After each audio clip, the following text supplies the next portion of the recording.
വയനാട് മേപ്പാടി ദുരന്തം കഴിഞ്ഞ് 1.5 മാസത്തിലേറെ കടന്നു പോവുകയാണ് നമ്മളിപ്പോൾ. 2 മാസം തികയുന്നതിന് മുൻപ് തന്നെ മറ്റൊരു ദുരിതമായിരുന്നു ആ ഭൂമിയിൽ നിന്ന് നമ്മൾ കേട്ടത്. അന്ന് വീടൊലിച്ചു പോയപ്പോൾ സകലതും ഒലിച്ചുപോയ ഒറ്റപ്പെട്ടു പോയ ശ്രുതിക്ക് താങ്ങായി നിന്ന അവളുടെ പ്രിയതമനായ ജെൻസനും കഴിഞ്ഞ ദിവസം മരിച്ച വാർത്തകൾ ഇപ്പോഴും എല്ലാവരുടെയും നെഞ്ചുകീറുന്ന രീതിയിലാണ് പുറത്തുവരുന്നത്. എന്നാൽ ഇപ്പോൾ ശ്രുതിയുടെ മറ്റൊരു വേദനയാണ് നമ്മൾ കാണുന്നത്. ശരിക്കും പറഞ്ഞാൽ ആരോട് എന്ത് പറയണമെന്നറിയാതെയാണ് ശ്രുതി നിൽക്കുന്നത്. ആരോടെങ്കിലും സഹായം ചോദിക്കണമോ, ആരോടെങ്കിലും സംസാരിക്കണമോ, എന്ത് സംസാരിക്കും, എന്ത് പറയും? ചൂരൽമലയിൽ ഉരുൾപൊട്ടലിൽ മരിച്ച അമ്മയുടെ മൃതദേഹം പുതുമലയിലെ പൊതുശ്മശാനത്തിൽ പുറത്തെടുത്തപ്പോൾ മേപ്പാടി മാരിയമ്മൻ ക്ഷേത്രത്തിലെ ശ്മശാനത്തിൽ ദഹിപ്പിക്കുമ്പോൾ ആംബുലൻസിലിരുന്ന് നിർവികാരത്തോടെ എല്ലാം നോക്കിക്കാണുകയായിരുന്നു. ഒരിറ്റ് കണ്ണീർ പോലും ശ്രുതി പൊഴിച്ചില്ല എന്ന് പറയുന്നതാണ് സത്യം. എല്ലാം നോക്കിക്കാണുകയായിരുന്നു ശ്രുതി. കണ്ണീര് പോലും പൊഴിക്കാനാകാതെ വേദനകളായിരുന്നു ശ്രുതിയുടെ നെഞ്ചിനകത്തും ശരീരത്തിലും ഉണ്ടായിരുന്നത്. അങ്ങനെ കണ്ണീർ പോലും പൊഴിക്കാനാകാത്ത രീതിയിലാണ് പരിക്കേറ്റ കാലുകളുമായിരുന്ന ശ്രുതിയുടെ വേദന ആരുടെയും ഉള്ളുലയ്ക്കുന്നതായിരുന്നു എന്ന് കൂടി പറയാം. ചൂരൽമല മുണ്ടക്കയിൽ ഉരുൾപൊട്ടലിലാണ് ശ്രുതിക്കും അച്ഛനും അമ്മയും സഹോദരിയും അടക്കം കുടുംബത്തിലെ 9 പേരെ നഷ്ടമാകുന്നത്.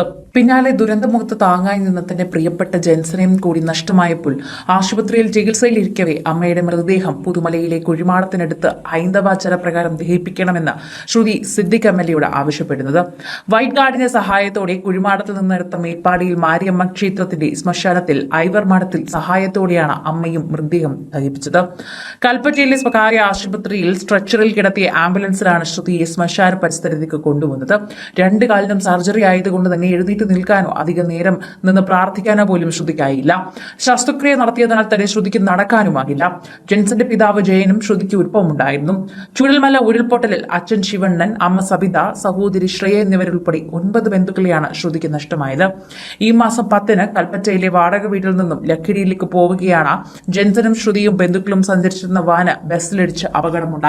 അത് ഓടിച്ചിരുന്ന ജെൻസൺ പിന്നീട് ആശുപത്രിയിൽ എത്തിയെങ്കിലും പിന്നീട് ജീവൻ രക്ഷിക്കാനാകാതെ അവിടെ നിന്ന് വിട പറഞ്ഞു പോവുകയായിരുന്നു. തലയ്ക്ക് ഗുരുതരമായി പരിക്കേറ്റ ജെൻസൺ മരണത്തിന് കീഴടങ്ങി. അതിനിടെയാണ് അമ്മയെ ഹൈന്ദവ ആചാരപ്രകാരം മടക്കണമെന്ന ആവശ്യം ശ്രുതി അറിയിച്ചത്. മൃതദേഹം ദഹിപ്പിക്കാൻ നേതൃത്വം നൽകിയ സിദ്ദിഖ് MLA ഉള്ളുലയ്ക്കുന്ന കുറിപ്പ് സമൂഹ മാധ്യമങ്ങളിൽ പങ്കുവച്ചു. സാറേ, എനിക്കെന്റെ അമ്മയെ കുഴിമാടത്തിൽ നിന്നെടുത്ത് ഹൈന്ദവാചാരപ്രകാരം ദഹിപ്പിക്കണം. എല്ലാവരും തരിച്ചാക്കിയപ്പോഴും ശ്രുതിയുടെ ആ വാക്കുകൾ എന്നെ ഒന്നാകെ ഉലച്ചു കളഞ്ഞു. ജെൻസൺ ജീവിച്ചിരിക്കുമ്പോൾ തന്നെ അവർ അപേക്ഷ നൽകിയിരുന്നു. പിന്നീട് ആംബുലൻസിൽ ശ്രുതിയെയും കൊണ്ടൊരു യാത്രയായിരുന്നു. പുതുമലയിൽ പൊതു കുഴിമാടത്തിൽ നിന്ന് ശ്രുതിയുടെ അമ്മയെ വൈറ്റ് ഗാർഡിന്റെ സഹായത്തോടെ എടുത്ത് മേപ്പാടിയിൽ മാരിയമ്മൻ ക്ഷേത്രത്തിന്റെ ശ്മശാനത്തിൽ ഐവർ മാടത്തിൽ സഹായത്തോടെ ദഹിപ്പിക്കുമ്പോൾ ശ്രുതി കരഞ്ഞില്ല, കണ്ണീർ പൊഴിച്ചില്ല.